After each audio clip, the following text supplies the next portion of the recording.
Wie gehe ich am besten mit Ängsten vor Manipulationen, die mir schaden könnten, um? Im Speziellen vor unsichtbaren Kräften im Internet und Handy und allgemein bei der Technik. Dass man, also wenn man ja Ängste hat, dann ist man ja genau für diese Manipulationen noch mehr offen. Und also was man probieren kann, ich weiß jetzt nicht, ob das bei jedem auch funktioniert, aber wenn man eine Angst hat, dass man sich überlegt, wann hatte man diese Angst das erste Mal? Also woher kommt die? Weil vielleicht haben wir vor etwas Angst, aber eigentlich dieses Gefühl, das ist irgendwann früher in der Vergangenheit entstanden. Aber weil wir das nicht lösen konnten, haben wir das heute immer noch in uns und dann wird das durch ganz andere Situationen wieder aktiv. Und wenn man wie weiß, woher das kommt,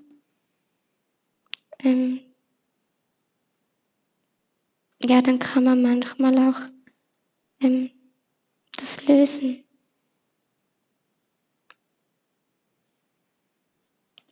Und dass man ja auch weiß, wenn man selber schaut, dass man energetisch möglichst wenige Eingangstore hat, ist man automatisch mehr geschützt. Was sind denn diese energetischen Eingangstore zum Beispiel? Also das sind unsere Ängste,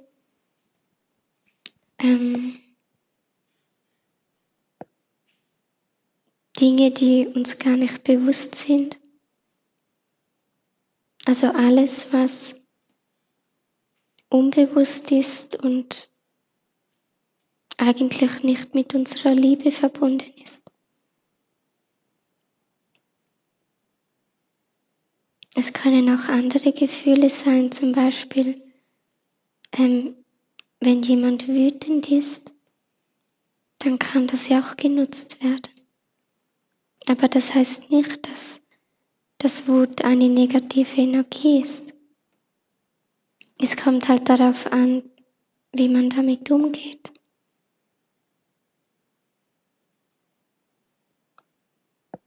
Weil man kann das ja für was Gutes nutzen oder für was Negatives. Wenn wir wütend sind, dann kann uns das ja auch Energie geben. Dass wir vielleicht die Kraft haben, uns vor etwas abzugrenzen, wo wir vielleicht nicht die Kraft gehabt hätten, wenn wir Angst gehabt hätten.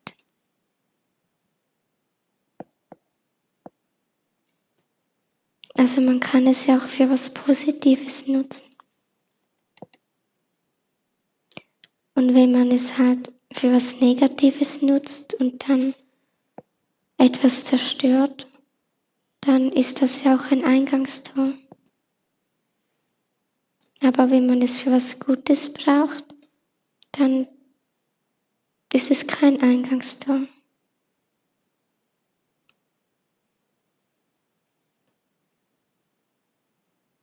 Und wenn wir auf etwas wütend sind, dann ist das ja auch immer ein Zeichen an uns, dass irgendwo etwas für uns vielleicht nicht stimmt.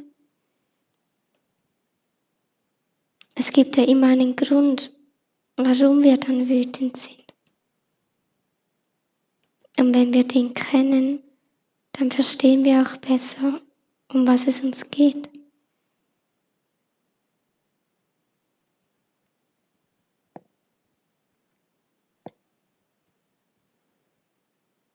Danke.